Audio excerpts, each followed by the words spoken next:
Okay, and with that, I want to say hello to everyone to Deciphering Data Privacy. My name is James Gordon, and I am your MC for the next couple of hours. We are gathered here to talk about data privacy because we all believe this is one of the most urgent and pervasive issues of our time. And as with any significant social issue, we believe journalists can help the public understand the realities and the stakes.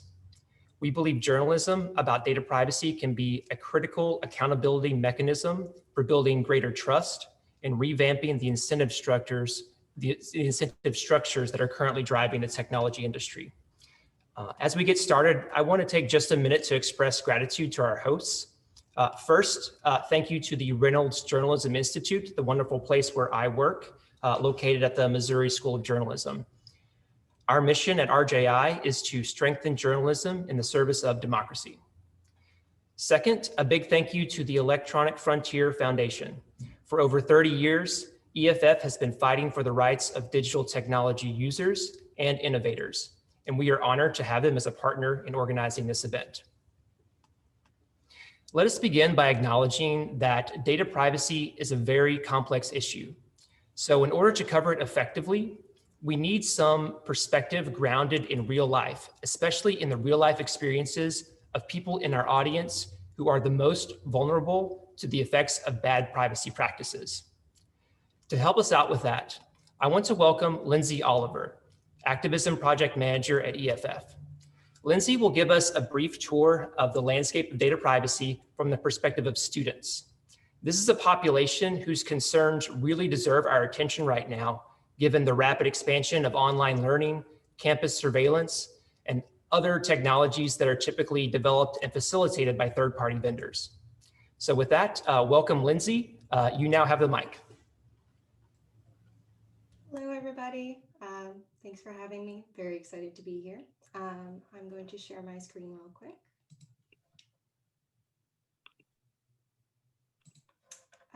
James, I believe we need to enable screen sharing.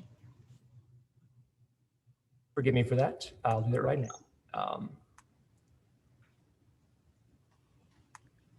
And there you go. Try it again. Thank you.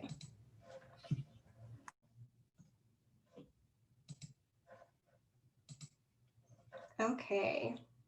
Can you see just my slides and not my speaker notes? Awesome. Yep, we're good. Cool. All right, so hi everybody, I'm Lindsay Oliver. I'm the Activism Project Manager at the Electronic Frontier Foundation. I'm honored and excited to be here today to kick off Deciphering Data Privacy with RJI with an overview of the data privacy landscape. I'm going to take the opportunity to talk a little bit in depth about the area I work in most, student privacy. I wanted to do a brief call out before we get started on the content warning at the bottom of this slide. I'll be touching on or mentioning some serious topics as part of this, including violence, stalking, abuse, and self-harm.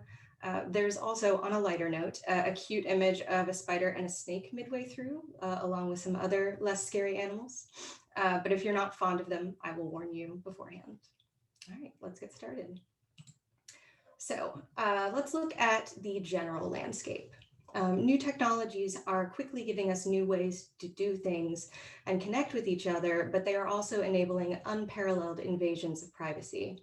Laws have yet to catch up with the evolving need for privacy that comes with new digital technologies. Respect for people's privacy, autonomy, anonymous speech, and the right to free association need to be protected. Let's look first at some examples of the ways that privacy is being invaded across different areas of society. In terms of worker privacy, bossware is on the rise. Bossware is usually installed on a computer or smartphone and has administrative privileges to access data about everything that happens on that device. These apps generally have the capability to monitor everything a worker does on their device, including by taking screenshots or capturing live video of a device's screen. Some reach into the physical world and follow workers around through location tracking on mobile devices, or through wearable trackers and beacons that report back on workers' whereabouts or activities, such as Amazon workers fulfilling orders in warehouses. Health privacy is suffering similarly. In the ongoing horror show that is this pandemic, contact tracing apps have been rolled out very quickly, with little insight into the security and privacy of users. Some workplaces and universities have mandated the use of these applications as a condition of being allowed to work or to attend classes or live on campus. We actually recently launched our campaign against the mandated use of these apps in school settings and have called on universities and colleges to pledge to be transparent about how these apps collect, store, and use user data, as well as provide meaningful options to consent or to withhold that consent. And on a particularly heinous note, stalkerware is commercially available software that enables partner surveillance, facilitating gender-based and domestic violence, harassment, and sexual abuse. These spyware applications are installed on victims' devices, allowing abusers to see pretty much everything a victim does on their device. However, the Coalition Against Stalkerware has successfully convinced many antivirus companies to classify these apps as malware. But there is still much work to be done to eliminate the threat of stalkerware.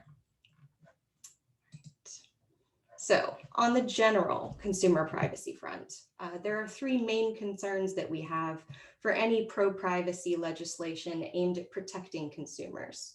Any federal law must not preempt state privacy laws that offer strong protections to their residents. Many tech giants, unsurprisingly, aren't happy about that and are actively calling for a weaker federal protection that would override state-level gains in privacy.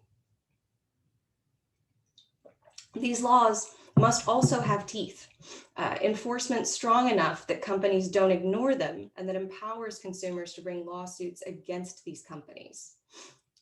Right now, it's incredibly difficult for individuals to hold companies accountable when they violate users' privacy.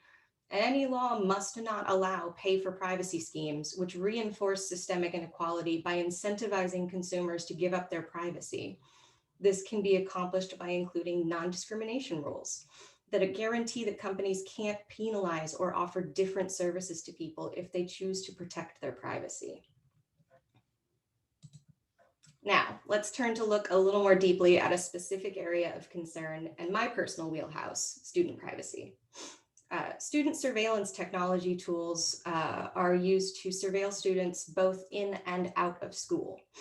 This ecosystem covers a wide range of technologies and techniques, including social media monitoring, microphones installed in school buildings that are equipped with aggression detection software, cameras equipped with facial recognition, and internet monitoring and filtering, sometimes with security certificates that allow administrators to decrypt a student's encrypted internet activity and see what students type, including passwords.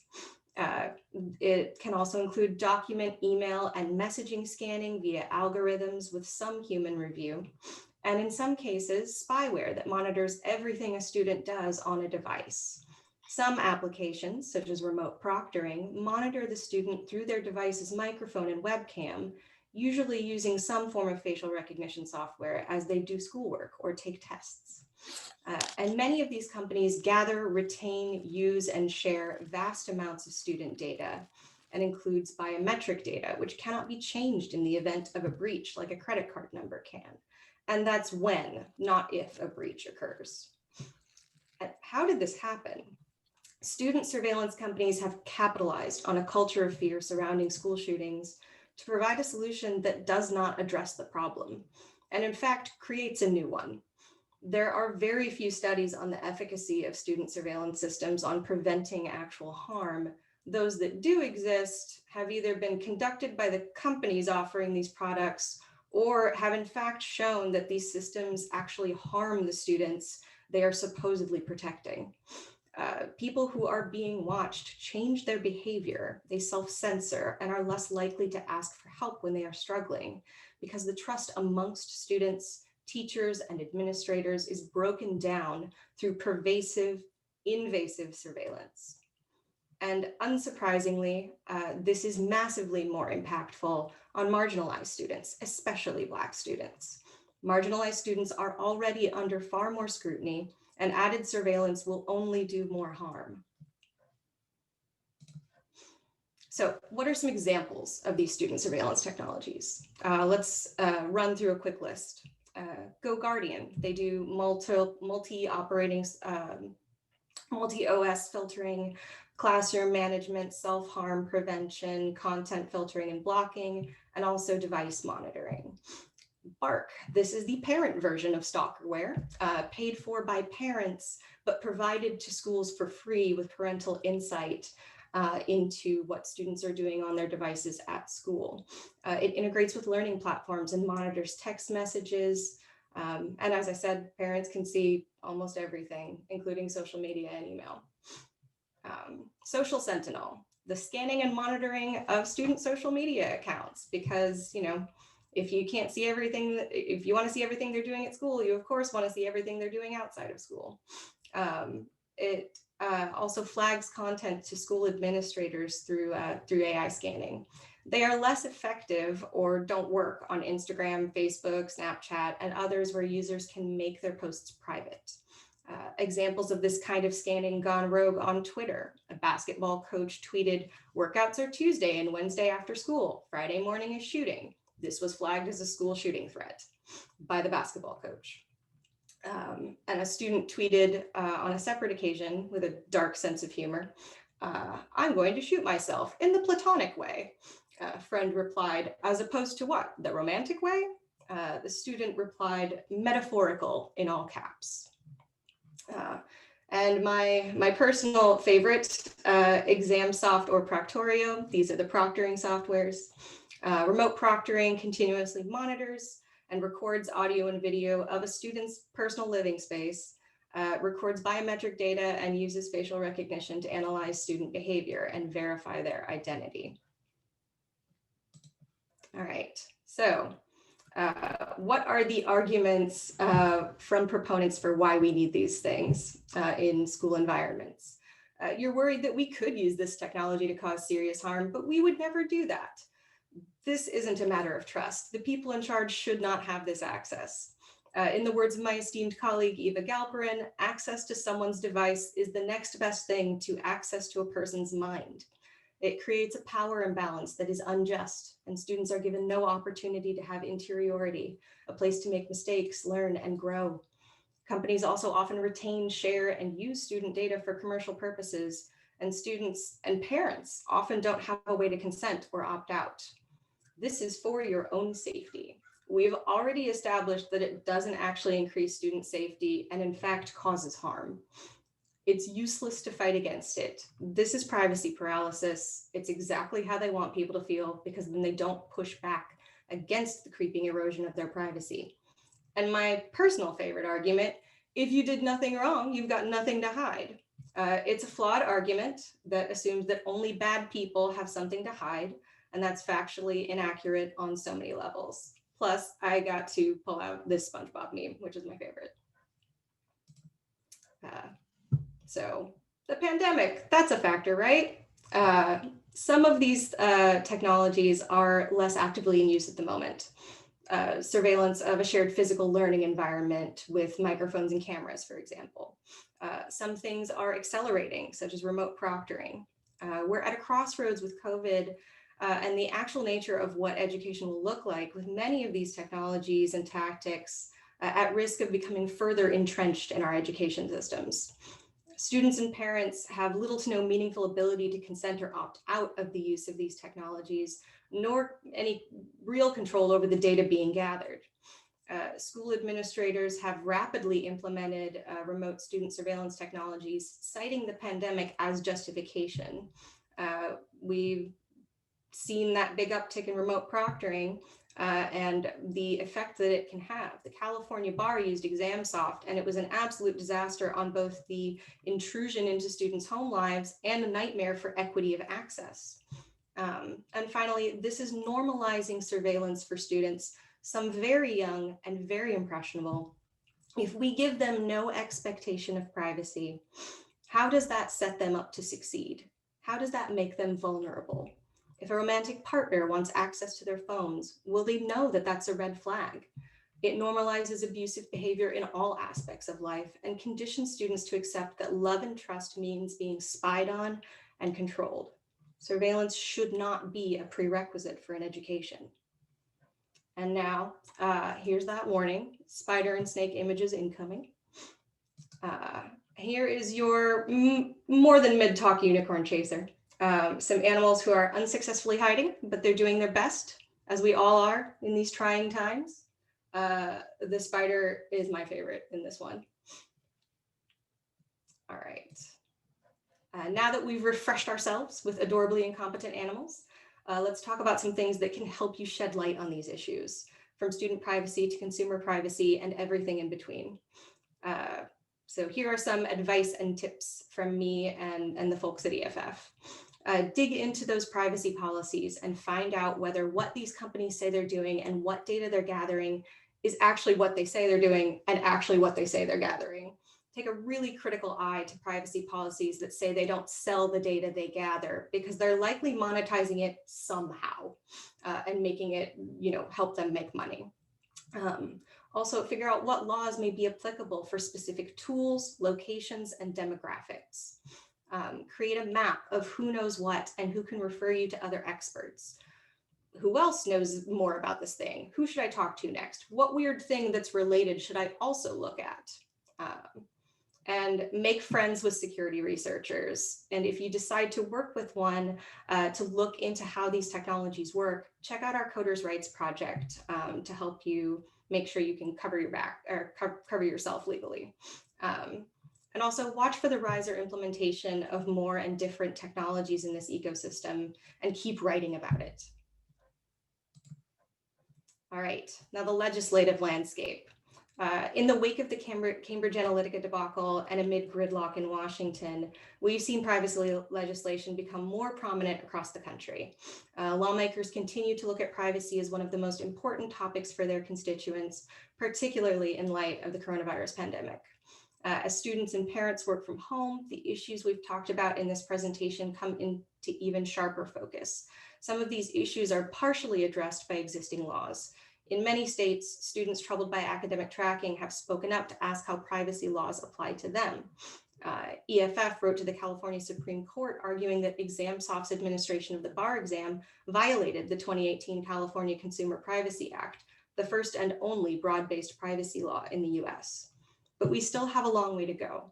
Labor and privacy activists are working together in California and DC, among other places, to tackle the ways workplaces such as Amazon physically track employees in warehouses, as states and counties collect contact tracing information, and sometimes partner with private companies such as Google to do it. Questions remain about what happens to that information and who has access to it. And most importantly, while states such as California, Illinois, and Vermont have privacy laws that offer their residents needed protections, most people across this country are not protected by strong privacy law. And frankly, there are many ways we could expand and improve the laws currently on the books.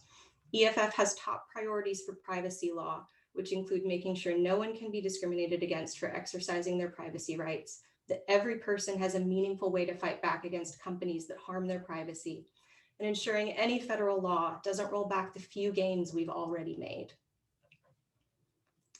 And lastly, I have for you ye old link slide. I will make this available after the event if anyone wants it, and I have many more.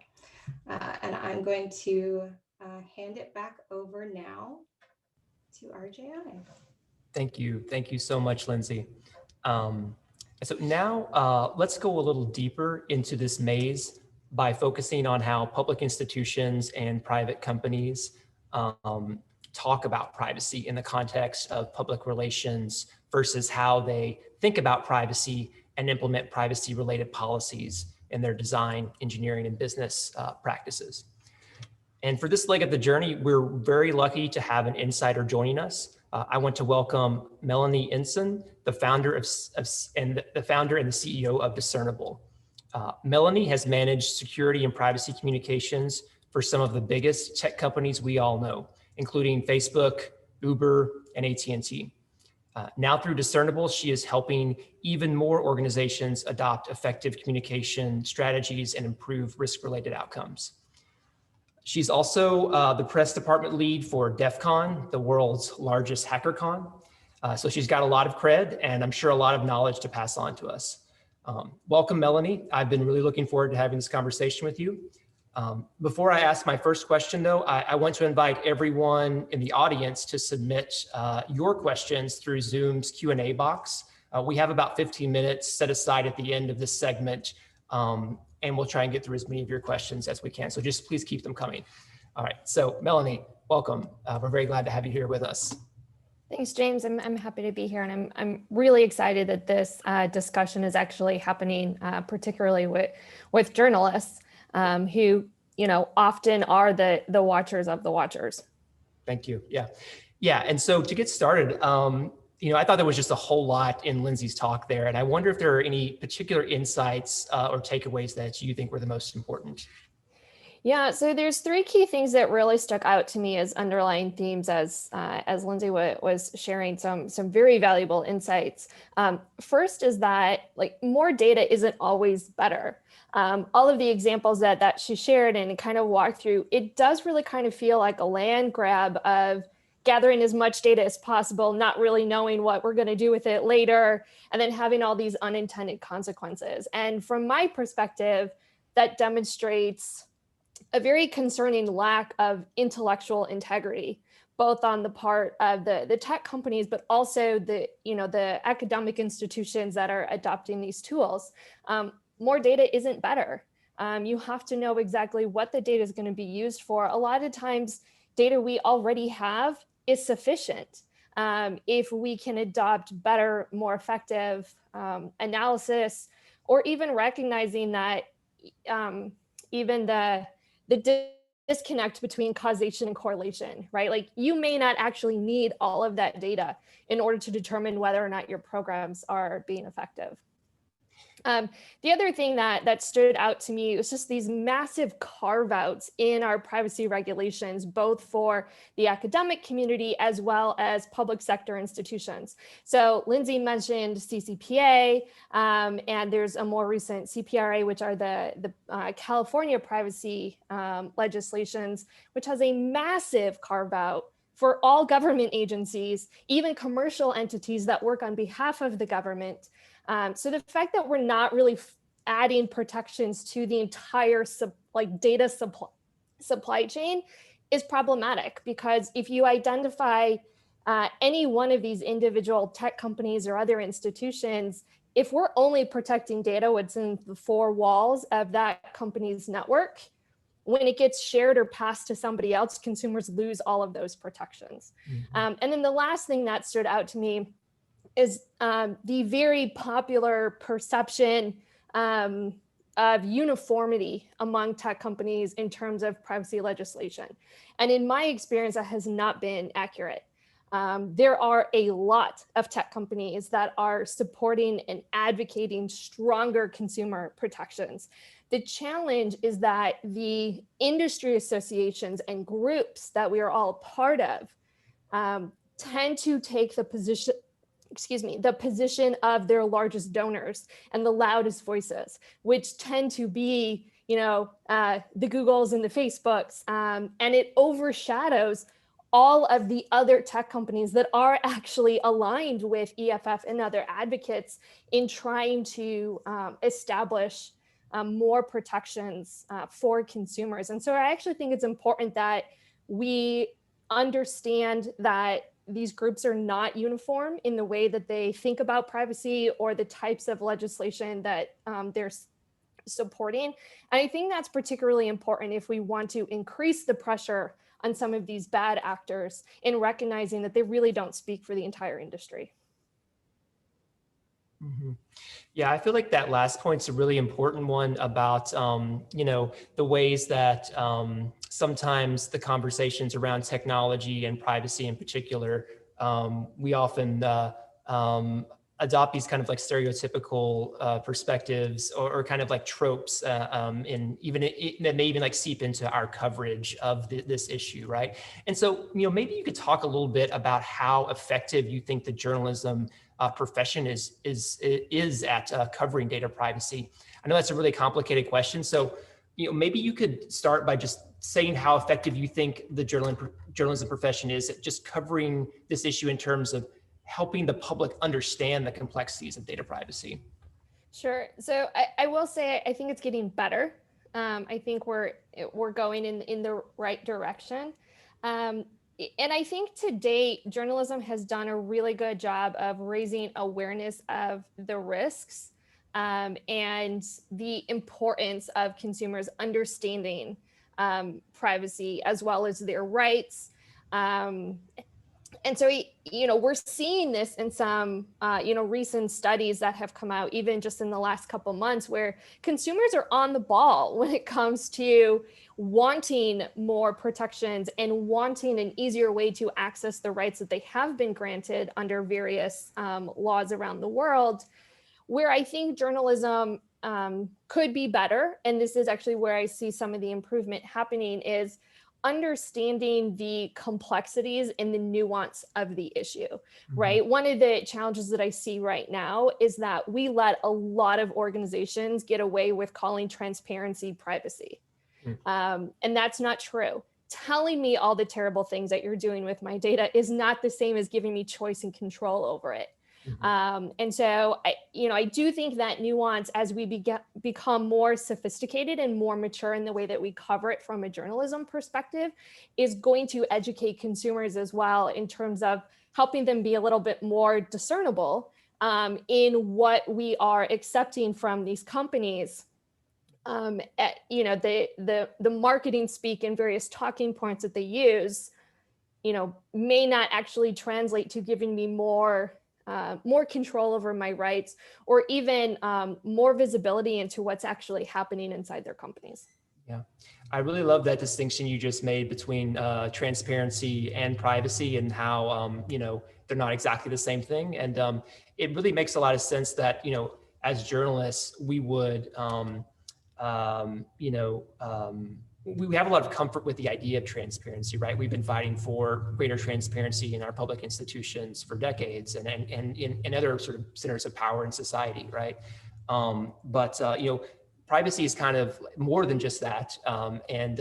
So maybe you could talk a little bit more, drawing on some of your experience, about how does privacy practice actually work inside of a company, like, or inside of an institution? Like, how do they, like, what is the process by which they kind of like, develop and implement some of their policies around privacy? Sure. And the big caveat here is it is going to vary company to company. Yeah. But largely speaking, most companies, when they first get started, unless they are perhaps, the exception I see to this is privacy companies, right? Companies that are actually building products to enable privacy or to offer these protections to consumers. They kind of already have that privacy mindset built in. Although there is also an ironic reality that there are a lot of privacy vendors who are doing the same sketchy marketing practices that we see from all the social media companies. So it is not a guarantee that just because you sell privacy, you're good at it yourself. But at least they've started early thinking about it. Most companies, however, start thinking about privacy once they are big enough to be subject to some of these regulations. And they tend to start as a reactive legal kind of compliance mandate. And so an interesting way to view kind of where a company is in their maturation in terms of how they think about privacy is looking at when you as a journalist are asking questions about privacy, is the PR team or whoever it is that you're talking to at this company, are they responding with a link to the privacy policy? If people are responding going, hey, it's in this really long legal document that we know nobody reads, that gives you a really good indication of where they are as a company in terms of, are they thinking about privacy as a proactive part of the consumer experience and part of that relationship that they have with the people whose data they're entrusted to protect? Or are they just viewing this as, they're checking off a list for legal requirements? And so they haven't really invested in privacy beyond, this waterfall text of legal jargon. And so I think that's one of the things to be mindful of, is that, there are some companies that have actually been working on this for a long time, but still haven't gotten past that first phase of treating it like compliance. And then there are companies that are new at actually operationalizing privacy, but they are already incorporating it into their product lifestyle for every single product. They are already thinking about how can they build trust and how can they create a better experience for their customers or their users with privacy in mind. And you may hear the term privacy by design, which gets thrown in a lot, kind of at abandon within some of these companies. Privacy by design does not mean that you evaluate something after you've built it and tack privacy on at the end. It doesn't mean that you change the language in your privacy policy to accommodate for some new business practice that you've made up on the spot. Privacy by design means that in the ideation process, when you're there with your product managers, your customer support team, your lawyers, the folks that are involved from the very beginning, that privacy has a seat on that agenda right next to growth and revenue and some of the other metrics that you may be thinking of from a business perspective. If privacy is not represented from the very beginning, there's no way that you can claim privacy by design. Yeah. That privacy by design, it sounds so much like it coming out of that sort of human-centered design movement and the sort of user-centered design movement. And it's really, I think, a really interesting perspective that I don't know if a lot of us have. The distinction between this idea of privacy as compliance versus like, hey, it's actually part of the user experience, and it makes your product better and less harmful, right? So a very, very great distinction there. And I think it's also a part of being accountable to the people that you say that you're trying to protect or the customers that you say you're trying to serve, right? I mean, if we think about, would we be comfortable, thinking about our customers and our users as if they were like our friends and family, right? If my best friend were to find out that I was doing something behind her back, that would significantly impact our relationship. And we have to, be training and coaching these companies to think about their customers and their users with that same level of respect that we would expect from our personal relationships. Because like I said, I think for far too long, we've let some of these organizations get away with, pointing to a policy as, hey, we told you so, like you can't complain because you clicked accept. They know full well that people aren't reading this. They have usage numbers. They know how much traffic goes to that site. They know how much time people spend on that site. And they know that, 99.9% of the people who ever click on the privacy policy never finish it. So the privacy policy is not actually an accurate representation of how a company views privacy. And that can be for better or worse. Some companies actually have far better privacy practices than what's apparent in their policy, because you may actually have different teams within the company that are building privacy into the product versus the lawyers who are writing the policy. Yeah. How do you think the journalists could be more proactive, especially at in sort of producing the kinds of coverage that would potentially change the behavior of public institutions and private companies? Yeah, so I think one of the easiest things, well, I shouldn't say easiest, I will say simple, sometimes it can actually be quite difficult, is to actually exercise your own data rights. If you are in a part of the world where you have data rights because of GDPR, because of CCPA, because of Brazil, China, India, Vermont, Illinois, wherever you have these rights, exercise them. Go kick the tires and find out how easily companies have made this process for you as a consumer. If the process of exercising your rights is too cumbersome and too hard, just think about how many people are never actually going to be able to exercise their rights. And rights that you can't exercise can't protect you. And so this is a very, like I said, it's not always easy because some companies intentionally make it hard. Some companies are just bad at it, even if they're well-intentioned. But go exercise your own rights. Find out what the process is, what the experience is.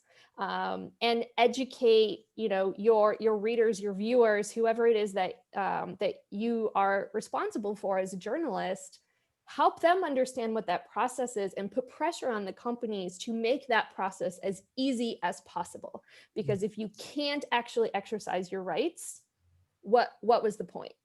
Having a talking point that you can point to as a PR person saying, here are your rights under the law, sure. But if I can't actually exercise those because your company has created so many hoops that I have to jump through, do I actually really have that right practically? I think that's such a great model that you're suggesting. That's that storytelling model of like, being the kind of avatar of the public, right? And this is a role that journalists have always been really great at.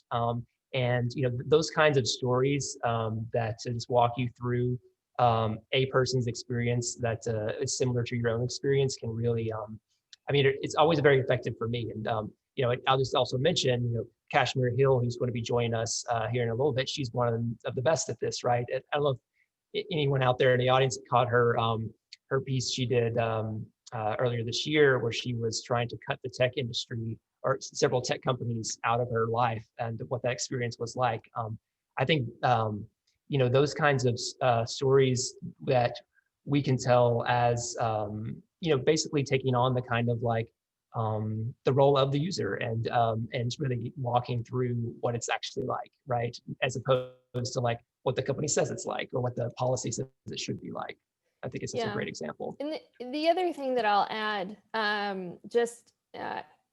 that I think journalists could adopt more kind of in more earnest, is pushing companies to share more details about product development, any user or market research that they've done, particularly when it comes to products and services that have implications for privacy. And I mention this because one of the most controversial products that I ever encountered in my career from a privacy perspective was based on a sample size of 11 people. And I raised hell about this. What do you mean 11 people? Like, did none of you have to take research in college? Like, you can't base really important decisions like this based on a sample size of 11 people. Mm-hmm. And so, push on, things like sample size, demographics, any alternatives that they explored. Hold them accountable in terms of the intellectual integrity of their development process. When they are launching a product that either has privacy trade-offs or implications for privacy, they should have to explain to their customers and their users why they felt that was an adequate decision. And they need to be able to back that up with credible data and research. And I see so many product teams, particularly in Silicon Valley, who are just, because their performance metrics are based on shipping X number of features, they're just shipping as quickly as they can. And a lot of what gets cut out is, the things that, that I, as a trained scientist, when I was in college, I had to work with internal review boards. I had to present my research project to an objective audience that wasn't on my payroll to help determine whether or not my approach was ethical, whether it was scientifically sound, whether or not the ends justified the means. And most companies don't have that. And most product teams aren't going through that process. And so as a journalist, you can actually drill down to the cause of some of these privacy violations, right? It's not that the company as a whole doesn't care about privacy. It could just be that they have a very, very incomplete, shitty product development process. And the solution is, again, not fixing a privacy policy on their website. It's getting their head of product to, up their game and to hold their team to a higher standard. Mm-hmm. So maybe you could now talk a little bit more about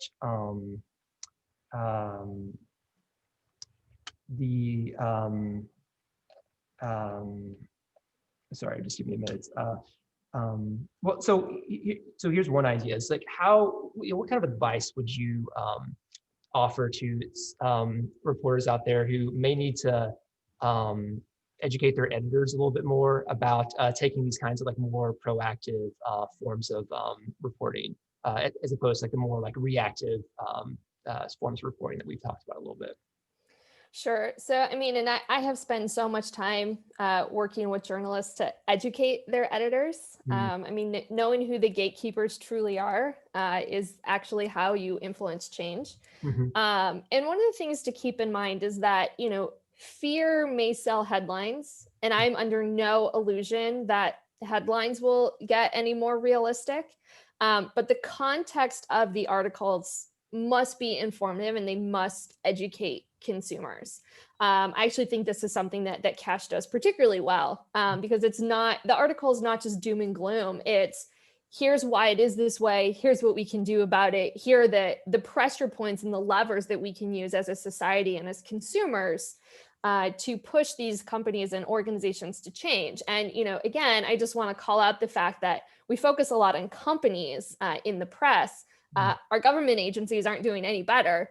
Our city, municipalities, and various government agencies are collecting even more data on us. And we have zero rights over that, at least in the United States. GDPR at least applies to both public and private sector. But keep in mind that the human brain doesn't actually learn well when we're under duress. The impact of stress and fear on certain parts of our brain, the amygdala in particular. I mean, when those stress hormones just like flood our system and we're experiencing fear, it actually impacts our cognitive ability in terms of complex problem solving as well as information retention. And so it's one of the reasons why we see the same stories over and over and over again with perhaps very little impact in terms of consumer behavior, because we are captured momentarily by fear and we can't retain that information. And so we don't actually learn. And so it is a lesson that we have to learn over and over and over again without actually really making really clear connections within our brain. And so I'm cognizant of the realities of media in terms of, if it bleeds, it leads. And so I do understand that the fear and the risk is perhaps what convinces editors to cover a really important issue.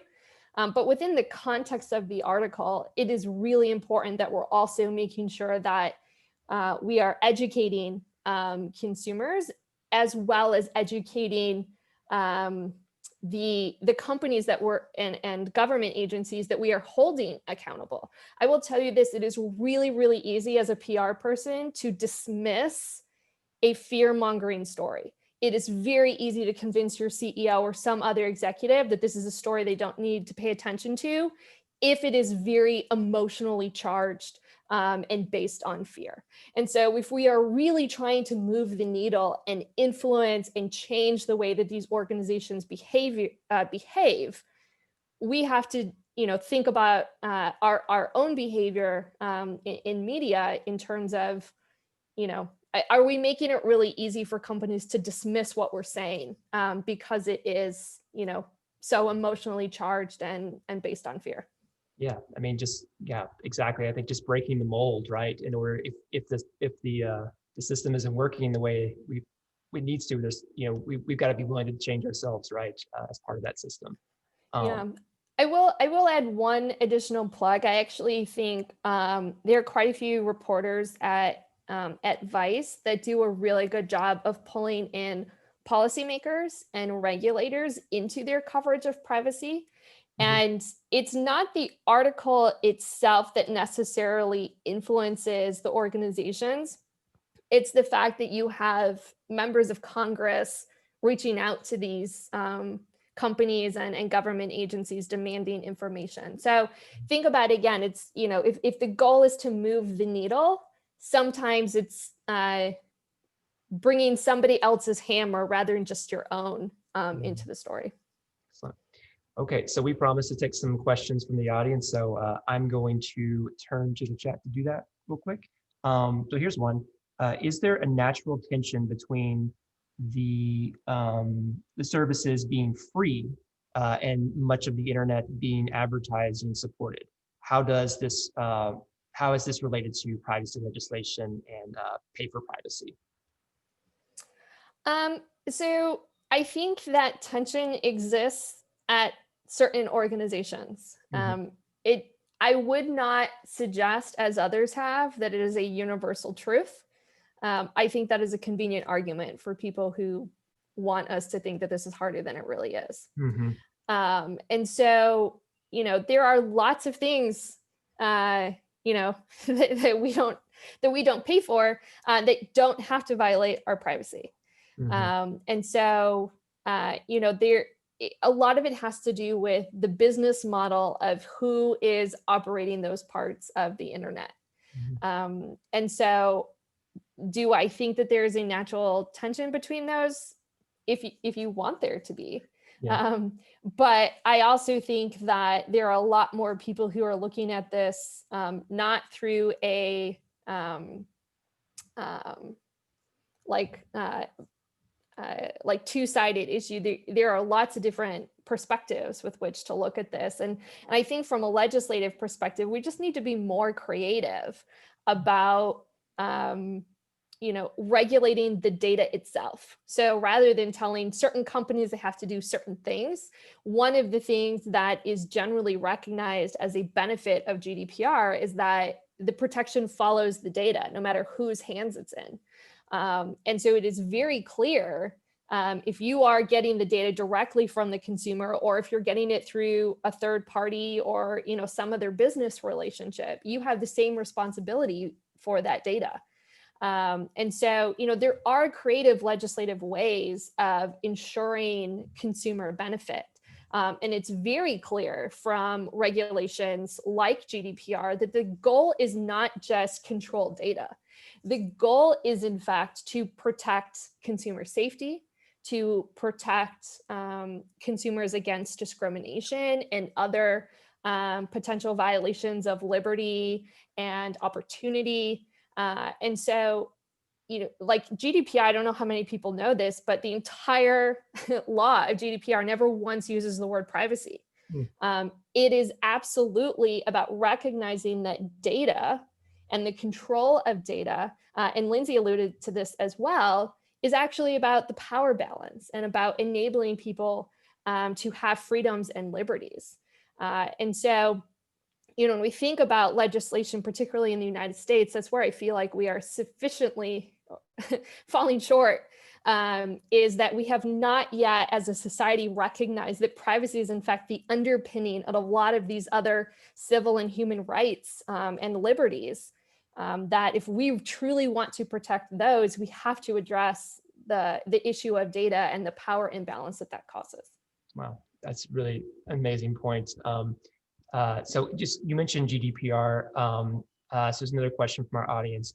Is the GDPR going to impact, or has it already impacted, how companies think about or approach privacy by design? This approach that you mentioned earlier. Is it applied to is it applied at all towards privacy of design, or privacy by design? Sorry. So I think it's had some impact for some companies. I think there are quite a few large companies whose GDPR strategy is just to fight it in court. But for other companies, at least where I've seen the most benefit, is there is a requirement before you start collecting the data to do a thorough assessment of what the data is for and why that is the only way for you to accomplish that objective. We've seen this play out even in a number of like cybersecurity scenarios where companies want to use biometrics or other types of data for perhaps legitimate purposes like fighting fraud or account authentication. But you really have to prove that that is the only way that you can meet those needs, and that it's in the best interest of the consumer. And so I think it has forced a lot of early discussions within these companies where they can't, privacy can't just be a talking point that they throw into their product launch after they've built something.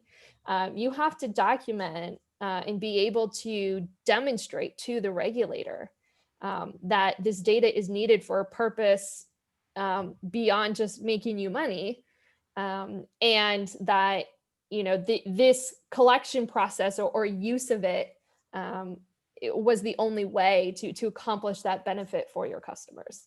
And so I think I'm seeing that more and more as companies actually adopt the true spirit of GDPR.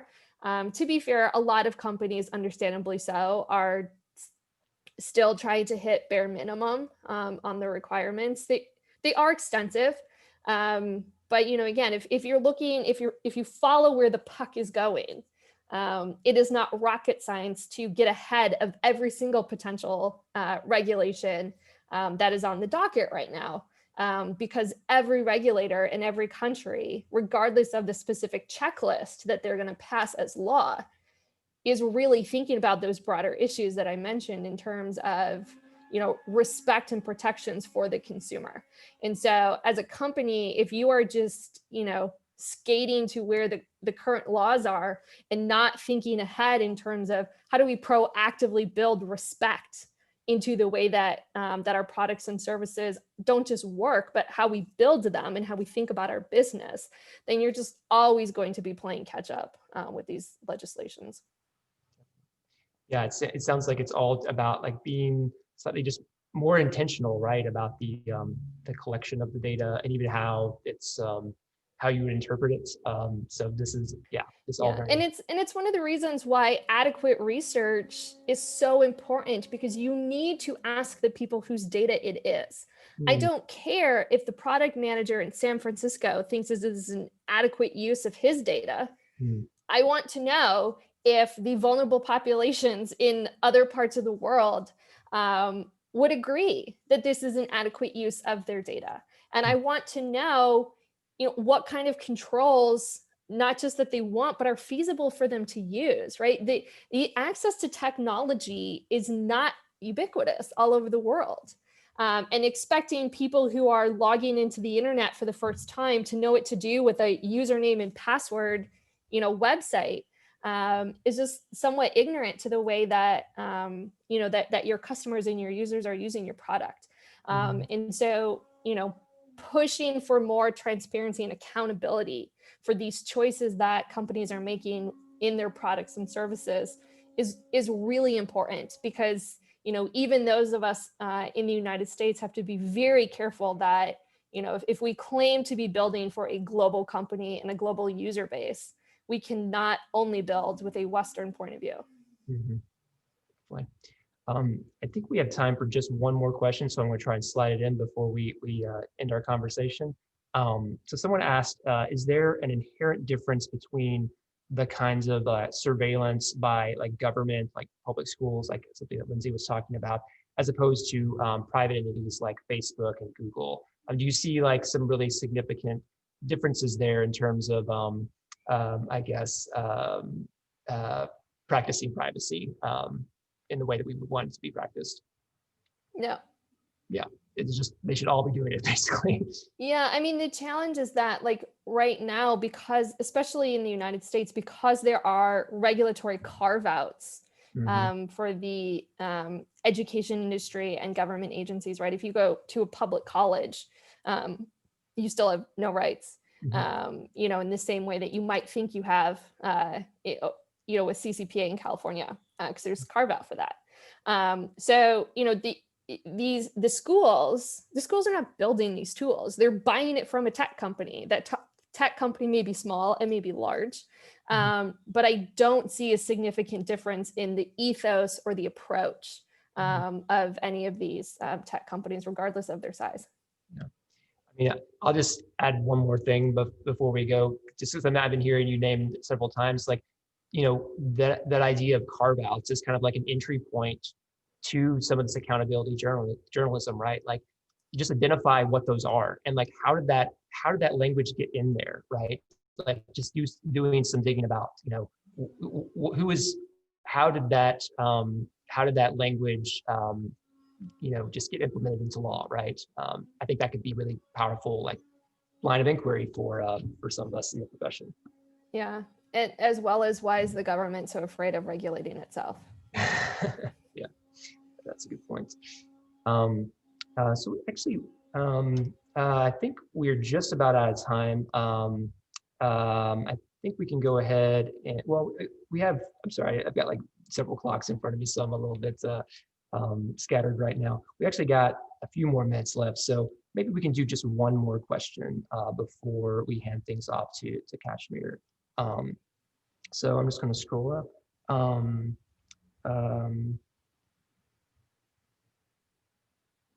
So here's kind of a question from the sort of consumer perspective. Like, what could consumers do in calling out the privacy practices of companies? At the end of the day, consumers still need to use certain softwares or services and can't just choose not to utilize software with bad privacy practices. That's it. Sure. So this is a little known, I think, a tidbit of how we as consumers can actually affect the bottom line of companies that aren't meeting our privacy expectations. Contact their support teams a lot. Every single support ticket costs money.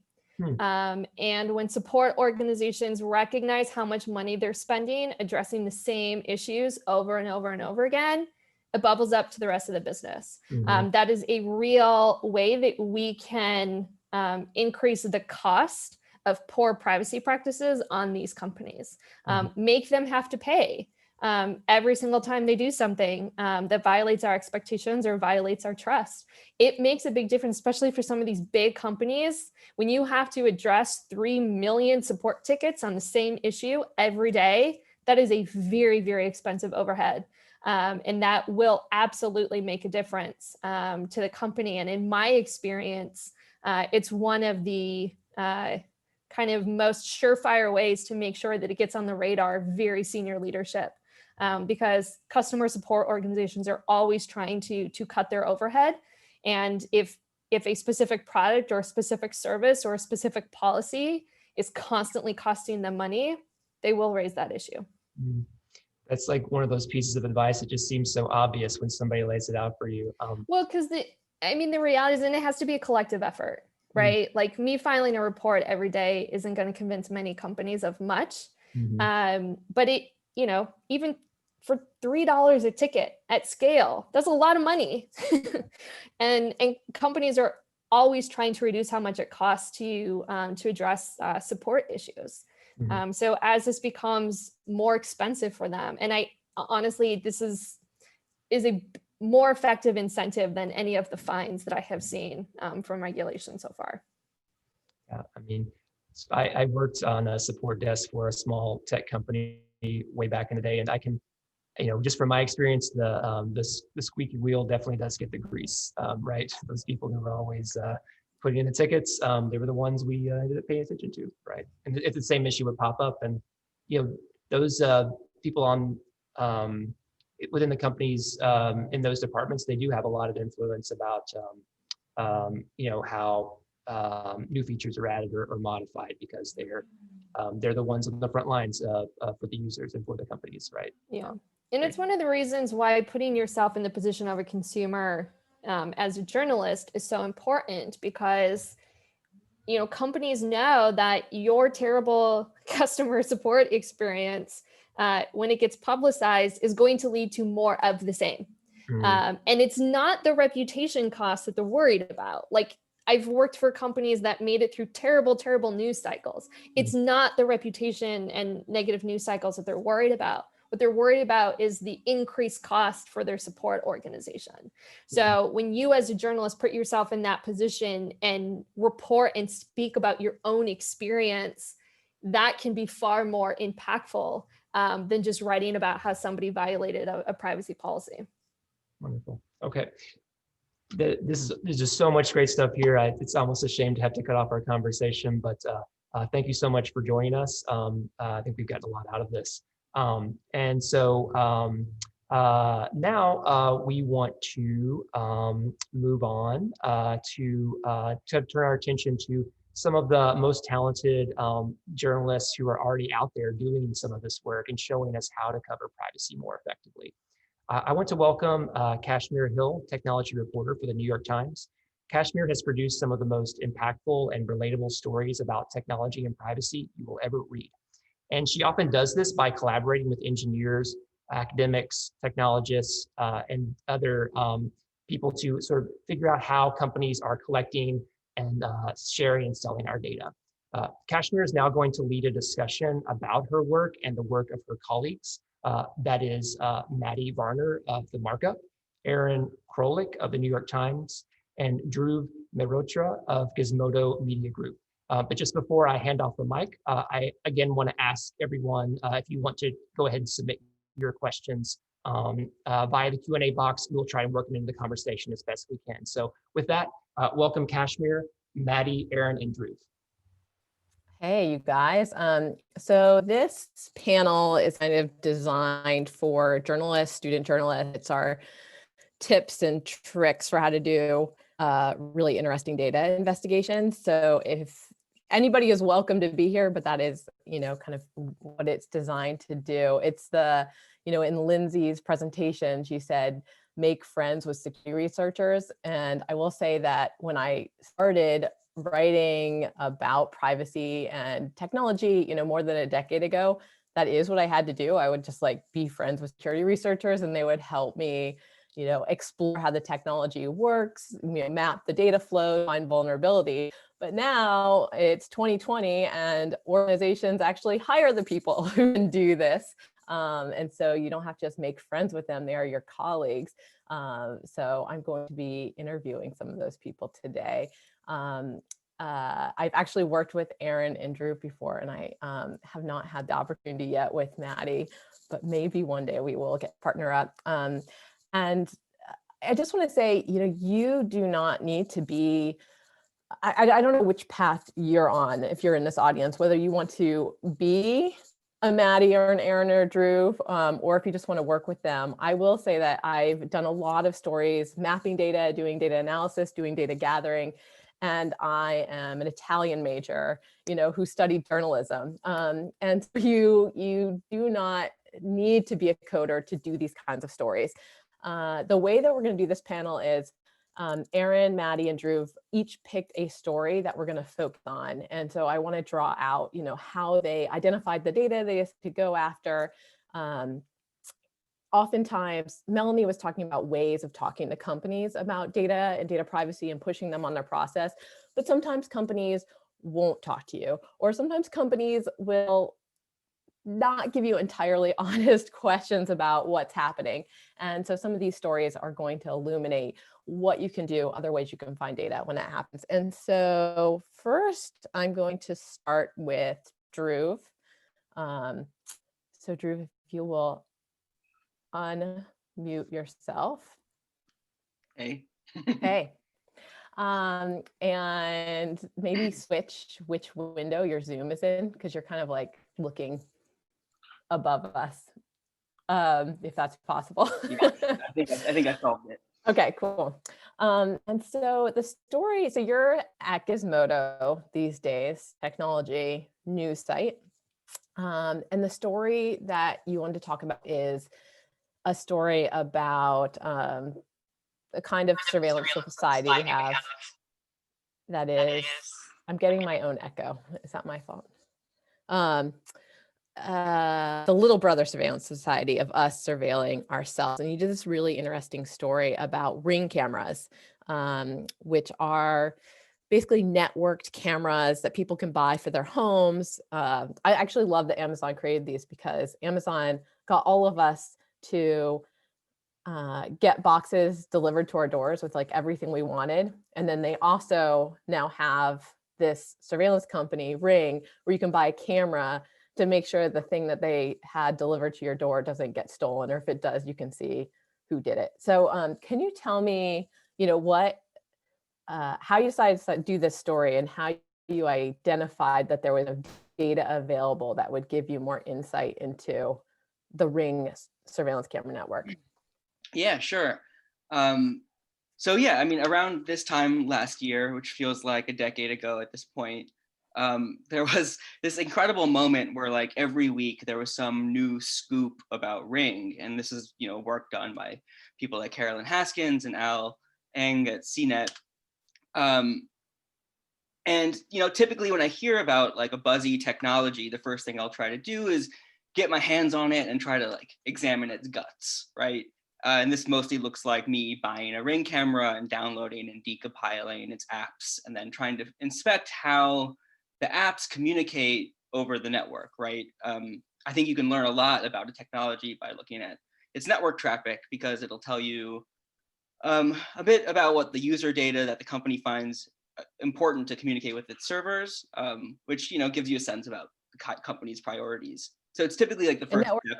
And by network traffic, you just mean the data that's being sent from the camera or from the app, and then the data that's coming back. Exactly. So what you're sending the company is sending to you. Exactly. So yeah, like typically when I'm looking at any technology, that's like my first step.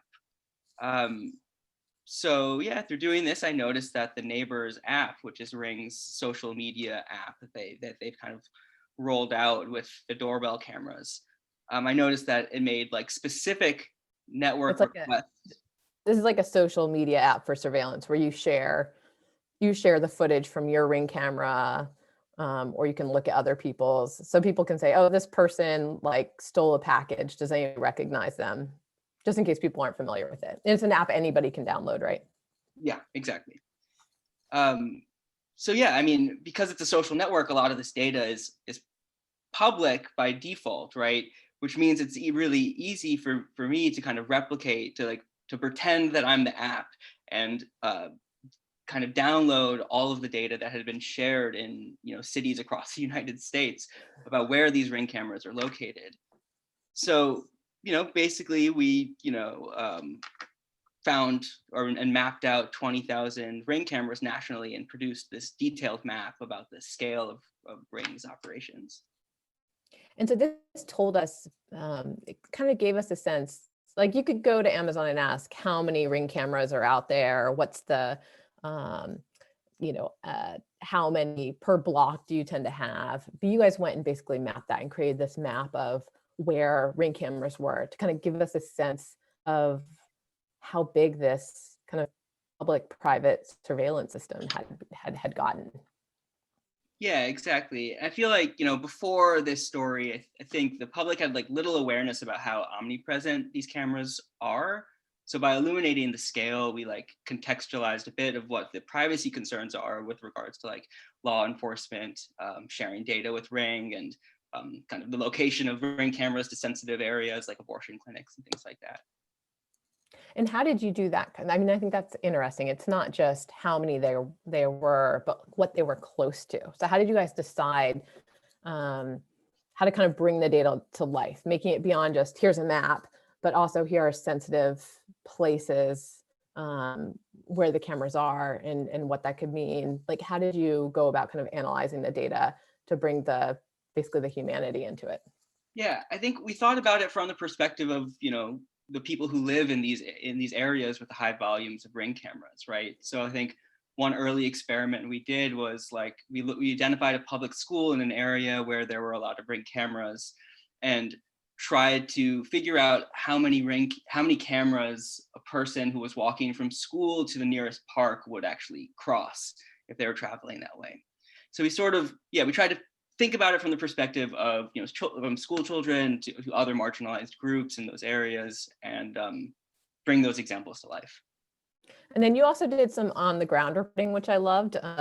You went out, you mapped a camera that was in basically your city, right? And then you basically prove that if you share video to this app, you're also sharing your location. It would be possible for somebody to go back and figure out where you live, right? Like you actually went and found a person who had a Ring camera, went to their house in a non-creepy way, but just confirmed that it was possible to kind of backtrace a posting to a person.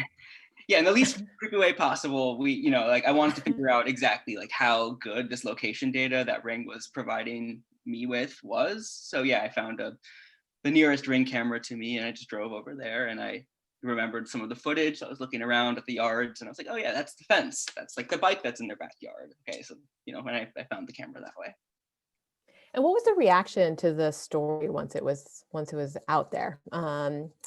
Had people realized this was possible? Did you hear from anybody who kind of had a Ring camera who was surprised by the mapping that you did? Yeah, I think the reaction was, the initial reaction was sort of the shock of seeing the maps, right? And then once that settled, a lot more interesting questions started emerging about, the location, like the presence of Ring cameras in gentrifying communities, or whether or not there's like a relationship between, gentrifying communities and the amount of Ring cameras that are in those locations. And that was like one of the kind of next iterations of that story that we're working on. And how did Amazon feel about having their Ring network scraped? They didn't love it. They really didn't love it. But they also, their argument to us was that, well, this is public data.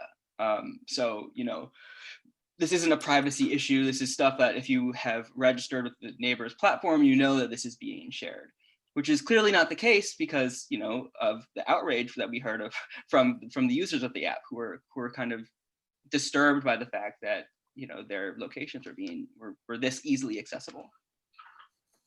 And then what would, on a kind of level of 1 to 10 of technological expertise, how sophisticated was this? How hard was this to do? That's a good question. I feel like it's probably a 7. There was a lot of code that I could use that was already written for network monitoring that, I just had to learn how to plug the pieces in. But sometimes knowing how to do that takes work and time and some know-how. Okay, and I'm just going to drop link to the story. I should have done this at the beginning, but I'm just going to drop this into a chat. Talking about this story. All right, and I'll take questions about all of this at the end, but I'm just going to, yes. Okay, somebody put in the chat that Ring was acquired, not created, which is true. It was a existing startup that Amazon bought. And I'm going to go to Maddie. And part of why I asked about the technological sophistication is that I'm going to ask Maddie the same question about her story, about how technologically sophisticated you had to do the reporting. I'll start before we even get into the story. How technologically sophisticated do you need to be for the story you're about to talk about, Maddie? I would say 0. There was no code involved. I guess you would need actually, I'll revise that. You maybe need like a 3, but like a 3 being like, how to use a computer and like log on to a website and like use a keyboard. So. And so Maddie is a journalist at Markup now, but there's a story from a couple of years ago at ProPublica, and a story about Facebook, which I probably don't have to do many caveats about what it is as I did with Ring and the Neighbors app. But tell us a little bit about the backstory on this story, Maddie. So this was actually a sort of redo of an older story that my co-workers, Julia Angwin, and I think Terry Suriamatu and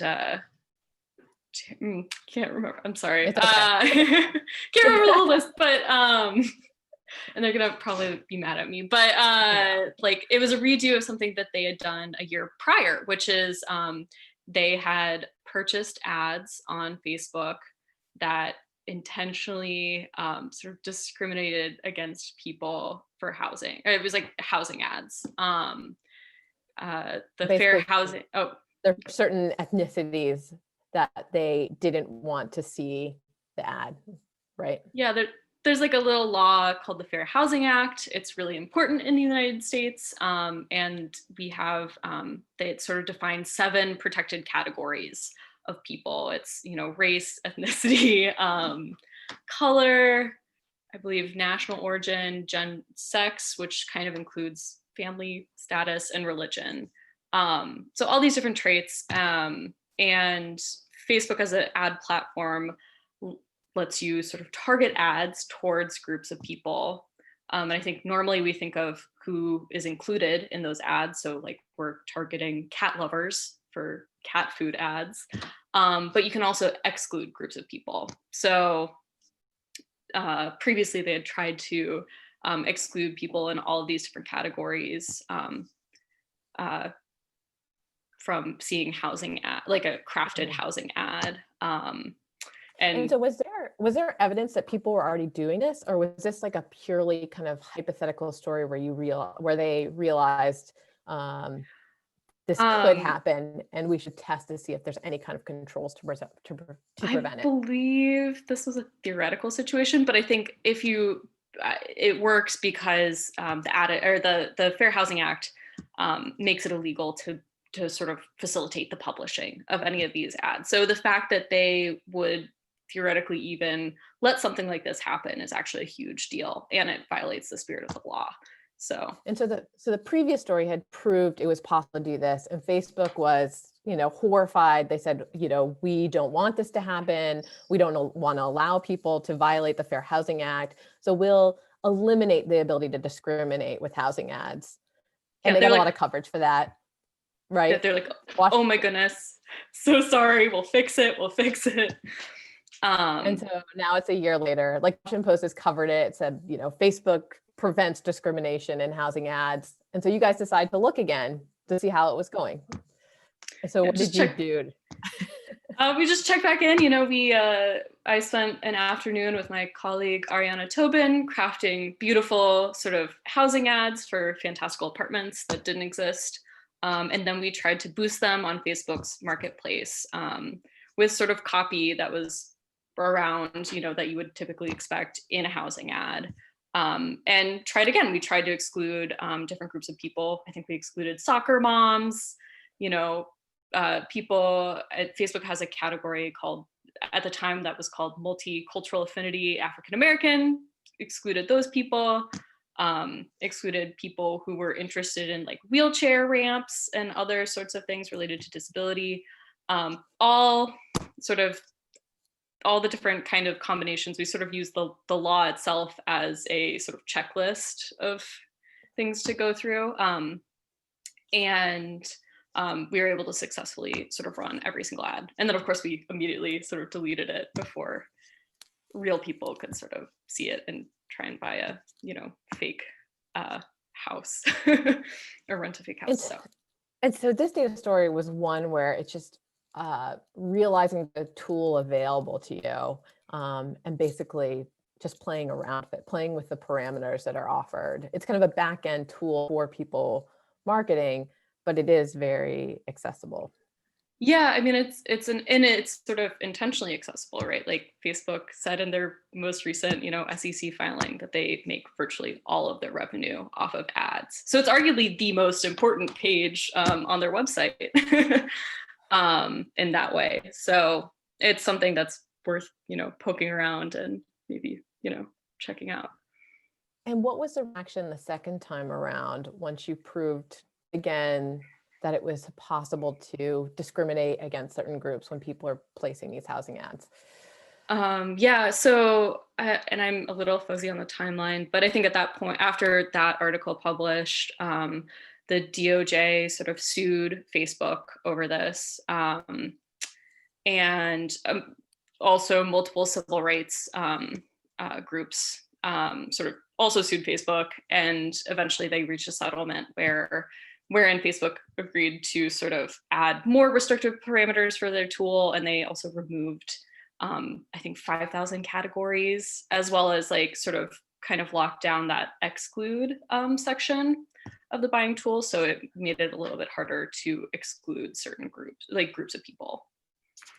And so have you done another check-in to make sure that it is working now? I feel like now it's sort of a, a little bit of a tradition. We kind of poke around and see. So, but I think there is value in doing these sorts of persistent monitoring sorts of stories, because, a company will oftentimes make a promise, and oftentimes it's like in the best, it's like they did do things like change things around and stuff. But it's always important to check and see if, was it enough, we don't know until you know. Great. Okay, I'm going to turn to Erin. I just want to give everybody a sense of the kind of stories that we're talking about before we kind of turn to the more general discussion of tips and tricks and how you identify good data. So we started with Dhruv talking about kind of little brother surveillance, are watching each other. Erin, the story that you want to talk about, I'm going to drop it there, but this is about state surveillance, particularly China. And so I was hoping you could talk about how you did the data. I mean, I find, as a privacy reporter, I find it, so hard to understand what's happening on the ground in other countries. So I really love this story because you were able to find out a bit about that. And I'm hoping you can talk about it because the style of the story, I don't think really reveals how much of the data digging that you did. So tell us what you did for this story and what you found out. The story required a lot of data digging. Through a lot of reporting and through a lot of data collection, we were able to identify some unsecured backends of systems in various cities in China. And unsecured backends to the security camera system, or was? Yeah, exactly. So, what was exposed? Basically, there was no password or on these systems, basically. And what was, and this is in an area of reporting that you often don't get very granular details on how things work. And so the sort of technical reporting aspect was really powerful because it let us see the inner workings of these systems, and it let us sort of evaluate how well they worked without having to go through marketing materials and procurement information. And so we sort of collected information for a couple months on a bunch of these systems, and we actually figured out where they were. And similar to Dhruv, there's like this cool moment where you're looking at a system online and then you send, I was not in China, but we sent Paul to go visit them. And Paul Moser is a China correspondent. Yeah, exactly. And so and we were able to take really detailed photographs of the systems and then confirm sort of visible elements with how we had sort of assumed that it worked on the back end. And then we were able to talk to people in the locations and sort of put a human element to living under these surveillance systems. And the surveillance systems were very similar to ones used by police generally in the US. The main one at the top of the story is basically a Stingray system, which is what police use to track your cell phone SIM card handshakes. And they paired it with a facial recognition camera so they can match your face to your phone, and your phone is linked to your cell provider, and they have your identification information, so they can sort of make the full linkage from face to identity, like social security number. So, and we sort of all were able to piece that back from doing research on code and data from these systems. So are you actually pulling down data from the systems, like facial recognition data and phone data, or you're just pulling down kind of metadata about the systems, like what was running there? We're pulling down based on the system what was available, but some had legitimate data. We have a chart in the story that shows the number of hits and information like that. But this is one of the stories where you run into that, with what Maddie and Dhruv were talking about. It was basically public data. But what you're running into, I imagine there was a lot more consulting with lawyers at the New York Times, because it's one of those things where the data is accessible, but it's kind of not meant to be accessible. Which when you do this kind of reporting is often a quandary, I think, that you run into, where it is good, as I think it was Melanie who recommended, you do want to get legal advice sometimes when you're working on some stories. So I meant this is one where you were talking to the New York Times lawyer a lot. There's a lot of guidance from our lawyers, but but we're not, yeah. You're not hacking the systems. There's nothing like that going on. And that brings up a point in doing this sort of technical reporting, that you really find that the internet is not very secure. And there are oftentimes we find passwords and usernames to databases checked into code and things like that, or vulnerabilities. I know that Cash, we worked on a story with the Flickr data set, and we found vulnerabilities and we had to report it to them so that they could patch it so that people's private photos were actually taken down. Yeah, that definitely, when you're rooting around in the code and in the back ends of these systems, there's you have to sort of report on these companies, but then also they're not really a partner, but you have to, with good faith, report any vulnerabilities that you find to them so that they can fix it. Yeah, I mean, I find this a lot in terms of doing data reporting, that when you find sensitive data, how you handle it. Like, I remember a very early story that I did was about Fitbit, the kind of exercise trackers, that when people first started wearing them, it encouraged you to make your activity public by default. And so it was like how many miles you'd run that day, how many steps you'd taken. But Fitbit also created the ability to add your own data tracking. So a lot of people had started tracking their sexual activity. And so when I was looking at what was available publicly, I found all these people who had like tracked their sexual activity, and that was now displayed publicly on Fitbit's site in a way I don't think the people expected. And yeah, how do you handle that in your desire to kind of report on it versus not expose all those people? So you try to, what is your philosophy when you discover something like that?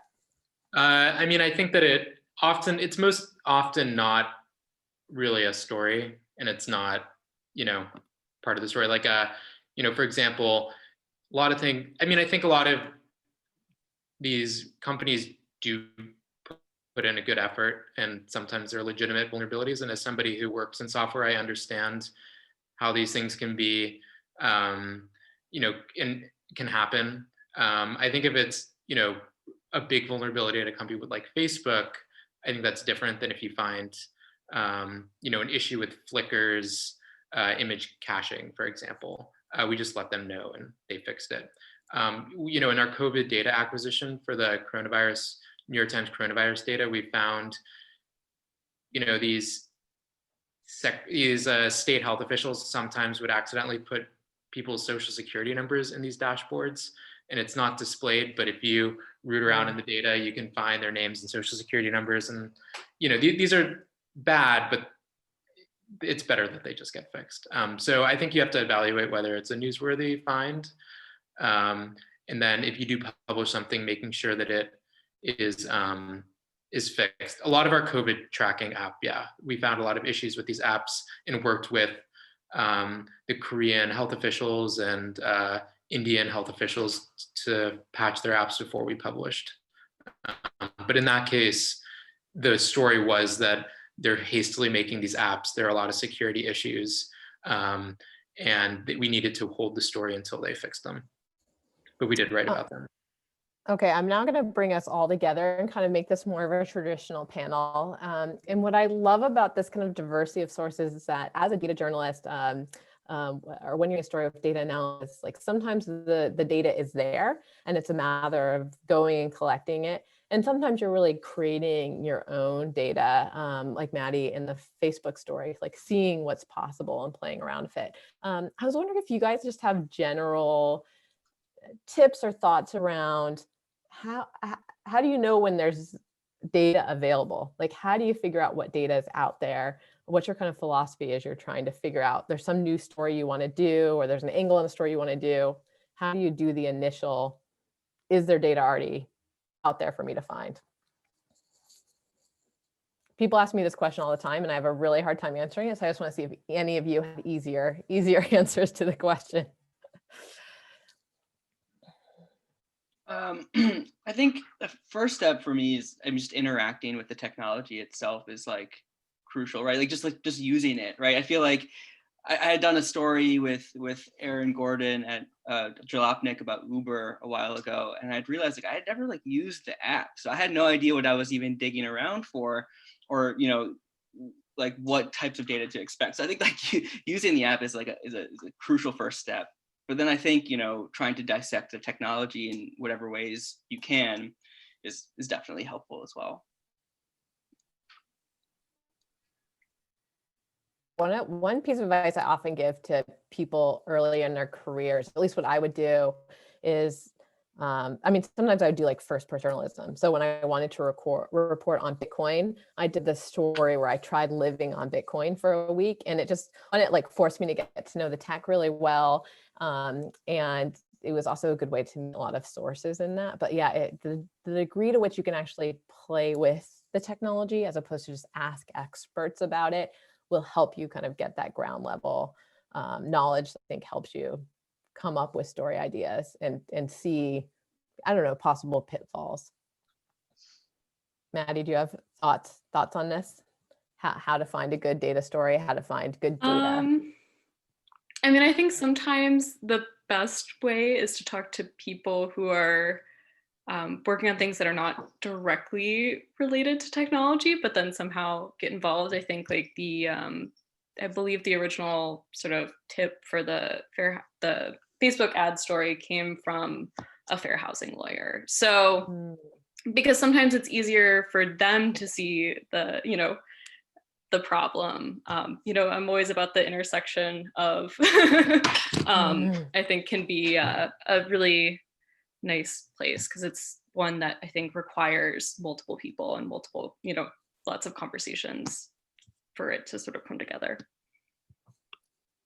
So just kind of keeping your ears open to somebody giving you good, like the usual, any journalist, keep your ears open for good tips. And once you have an expertise in something, people are more likely to come to you with stories in that area. Aaron, do you have an easy answer for this one? Yeah, I mean, I agree with what Drew said, that, you know, the actual app or camera or smart device is really like a primary document, and that if you can get your hands on it, that's really where like the rubber meets the road, and it's often a good place to start, and then will lead you to a lot of questions, or, you know, can help you answer a lot of questions. Oh, I guess, sorry. Oh, to that, I think like the actual documentation sources, like the technical writing that the companies maybe put out, or even I think sometimes like Stack Overflow or places where people are asking questions about how to use the technology are also good potential places. Sorry. And no, that's a great point, actually. And yeah, to add to that, like GitHub issues and things like that, and anything that where you find engineers writing about the code itself is really helpful. How often do you, I talked about this a little bit with Aaron, but how often do you guys need to rope in lawyers on stories you're working on? How early on do you do it? What kinds of stories are more kind of lawyer intensive than others? I'm just thinking about people in the audience who might be freelancers, you know, or not have built-in legal support. Are there things you would suggest avoiding to not get in trouble? So generally what we're doing is not require legal, you know, like if you can download an app off the App Store and you can take it apart, and there's nothing wrong with doing that. Lawyers can be helpful, you know, when you're reporting in other countries to give, you know, legal advice. But generally what we're doing, there's no, you know, hacking involved. I think that when, you know, if taking apart and decompiling an app might seem, you know, like what hacking is to somebody, but the app is freely available. It's yours to decompile. So there's not really much of a need there. I mean, companies tend to get pretty defensive when you present them with evidence that you've gotten from technical analysis. And so they'll often write you a legal note and get angry at you, but nothing has turned into, you know, there have been no lawsuits. One of the questions from the audience is just in terms of technological expertise, do you have any suggestions about how to learn more about, traffic sniffing, how to tear apps apart? What are guides that you guys would recommend? I think, yeah, the first step before doing sort of the coding or even like really interacting with the computer is just trying to figure out how the internet works, right? Just like learning how sort of the big picture stuff, so what questions you should ask Google, because Google will have the answers eventually. I just think framing like having a big picture understanding of what your subject is super important, and the technical details you can learn. There's just endless resources on the internet. I think the harder part is figuring out what questions you want to ask. I'll say one of my really helpful to me in my early days is actually DEF CON that Melanie, an earlier speaker, helps run.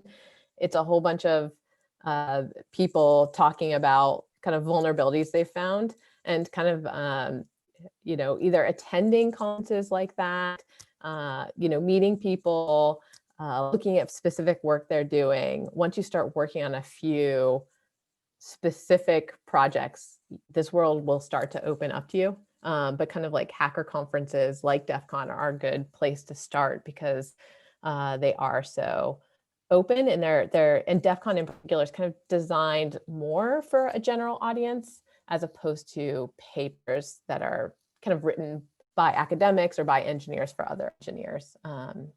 So finding those places where you have technical experts, but that are talking to you, talking to lay people, I think can be helpful.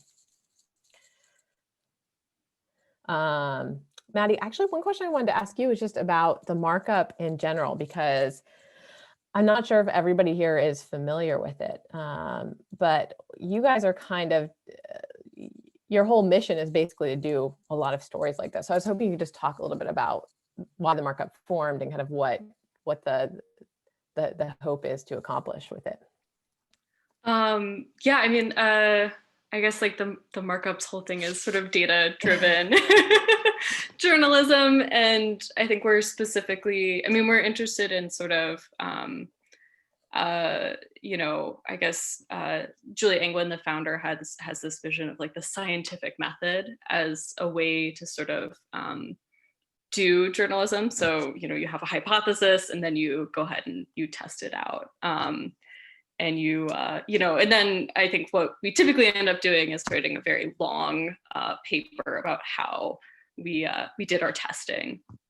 But like, I think one of the things too is that we build tools, and those are sort of difficult to do in terms of, I think you mentioned sort of legal barriers when it comes to this sort of work. And I think building public facing tools meant for the public is like one of the most, or one of the more difficult things to do in terms of like, there's a lot of sort of conversations that have to happen with lawyers and stuff to make sure that everything is like good, and you're not violating any sort of terms of service or anything. Yeah, I don't know. Sorry, that was a very broad, I guess.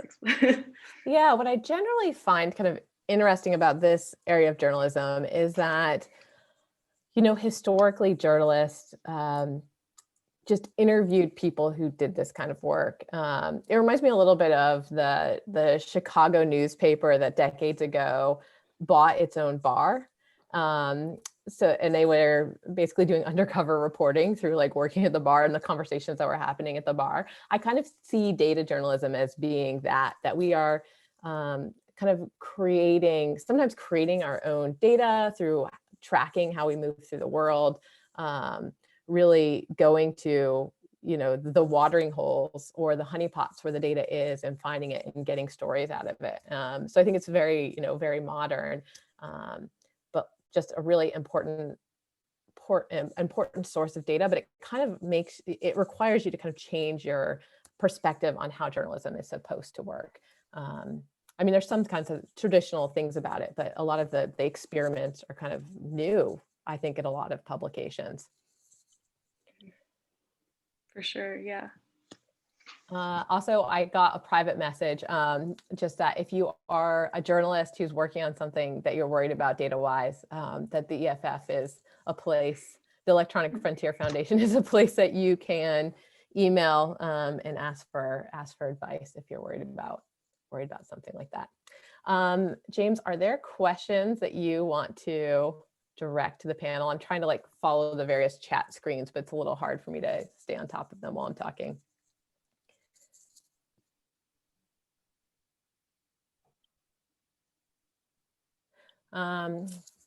So one of the questions is, speaking of lawyers, does anyone have any tips on how to tell stories about marginalized communities, underground economies, or other topics?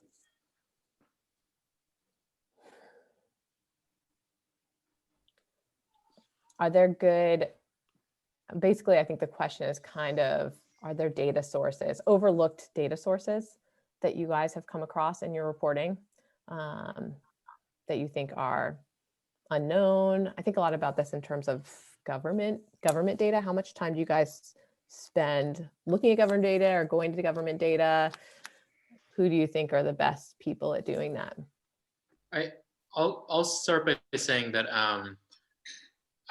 there's a couple people at the Times that have been doing this for a long time that if I had a question like this, I would go to, like Rob Gebloff, but they're all available through NICAR, which if you have questions about government data sources or publicly available data, then NICAR is a really good resource for that. And NICAR is the acronym for? I don't actually know. I've only really investigative is in there somewhere, I know. Investigative reporting. Yeah. Yeah. But there's a listserv, like you can get on the email list and ask your questions. Yeah, exactly. Spelled NICAR. I'm gonna it's part of IRE, which is Investigative Reporters and Editors. And they have an annual conference that a lot of people that also do this kind of work go to. And that's sort of the original computer-assisted reporting conference and group. Yeah, I think people there, so I imagine everybody's aware of this. Yeah, I think if you're a student journalist, definitely joining IRE, I think was the best decision I made personally, because there's so many tip sheets and resources available for you that you can, I mean, it's great. It's a great way to learn, so. And in terms of finding resources or finding sources, like I found, and this is going to sound really lame, but I found Facebook groups to be super helpful. Like, I found a Uber drivers Facebook group that was really, helpful to, talking to the drivers and understanding their experiences. Or even like a more difficult community that I've somehow found through Facebook was, I did a story about this parolee monitoring app. It's an e-carceration app, essentially, that, if you're on parole, you have to install this app and the app follows you around. And it was broken. So, and I found this out because I was just looking at the reviews of the app, and every single one of them were horrible stories. So I just found these people on Facebook and I asked them, tell me tell them their experiences. And then they put me in touch with their friends who also had used this app, and kind of snowballed from there. So, reaching out to people through Facebook sometimes works. I do think an underappreciated resource is app reviews. Like looking at reviews of apps, there's actually a lot of valuable information. I mean, it's a form of crowdsourcing. And if you're looking at a particular company, you should definitely look at their app, go through their reviews. There's a lot to be mined from there. And also probably FTC complaints are good ones too, and complaints from the Better Business Bureau for companies that, if you want to hear some people's stories with interacting with terrible companies, that's a good place to look. A lot of government. Oh, sorry, go ahead, Aaron. I'll just say that there's new APIs available for FTC complaints and so you can sign up and get a free API key just with like a student email or something, and it's really easy to get that data. One of the questions is about how often kind of internal sources come into play on data privacy reporting. So essentially like traditional reporting. And I would say, sometimes data stories happen, in a bubble, but usually you're pairing traditional reporting with data reporting. I'm curious how you guys would answer that question. How often are you pairing the data reporting with kind of traditional, trying to find sources that work at a company or people who used to work at a company? Is it usually work hand in hand? Whenever I do any data story, I try to reach out to the engineers at that company, and I've yet to ever get a response. So typically I end up pairing with other reporters to try to find internal sources who are better at it than me. Yeah, I think occasionally, I think it's just sometimes having somebody who's having subject matter experts, and sometimes that involves, specific companies is always really helpful. And I think that oftentimes, it's easy to get lost, especially when you're looking for data or looking for the right data. And so sometimes, there's occasional helpful nudges that happen that I think really help redirect you sometimes to the right place to go. When we were reporting on the location story a couple of years ago, I would go with Natasha Singer. So the location story was about the way that apps are collecting location and how it goes to third parties. Right. They track people's smartphone locations. Exactly. And the reporting process was really, we'd sort of found out about this, and then we sort of found out about this process and wanted to sort of make the circle of how it goes from your phone to via SDKs to these third-party companies, how they aggregate it together, and then then we got the package data and mapped it out. And I would go with Natasha Singer, who's a reporter at the Times, a longtime privacy reporter. And it was cool because we could have these interviews with these startup CEOs and engineers. And first of all, the technical reporting of reverse engineering the app, we knew what we were trying to ask them. We sort of had already confirmed what they were doing before we even went in. And then if they weren't willing to tell us, at a high level what their practices were, we could ask them very specific technical questions. And so letting this sort of engineering informed traditional reporting has been really powerful and has led to some really great quotes, and just it really helped stories out in a traditional sense. I love that. Well, it has been 45 minutes. I really appreciate the three of you talking about your approach to data stories. And I do think, the big takeaway is, being technically savvy is very helpful, but also just having a keen, honing your sense of curiosity, like so many stories, is just a great approach. And just thinking about, ways that you can amplify a story that you're interested in pursuing, how you might amplify it with data gathering, data analysis, that isn't kind of the normal approach to storytelling. So thank you, all three of you, and look forward to reading future stories. Thanks, Cash. Thank you. Thank you. Yes, and I want to say thank you also to Dhruv, Aaron, Maddie, and Kashmir. As someone who is often, I feel like, trying to make data journalism more real to other folks, I love metaphors for data journalism, and Kashmir's metaphor about being like a watering hole or a bar is the best one I've ever heard. I'm going to use it all the time now. I'll of course attribute it to you, but it's so good. I love it. So thank you all so much for all of your wonderful insights you've shared. We really appreciate all the great work you're doing. Now we've reached the end of the show, but we certainly hope the conversations will continue. In the coming days, we will be sharing a recording of our entire event, as well as some notes and resources and links, stuff that came up during the during the conversations. You can look for these on rjionline.org and also in your email inbox. Also be sure to check out EFF.org and to find out more about the Electronic Frontier Foundation and all the awesome work that they are doing. Just one final thing, we will have a feedback form coming into your inbox. And so please take the time to fill that out because we really need your input when it comes to organizing events like this.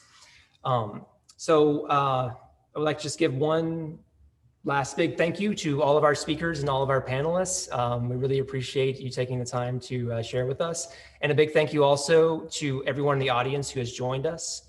And thanks again to RJI and EFF for helping organize this. And in closing, I will say, please go forth and do awesome data and data privacy related journalism. Thank you so much and have a good day.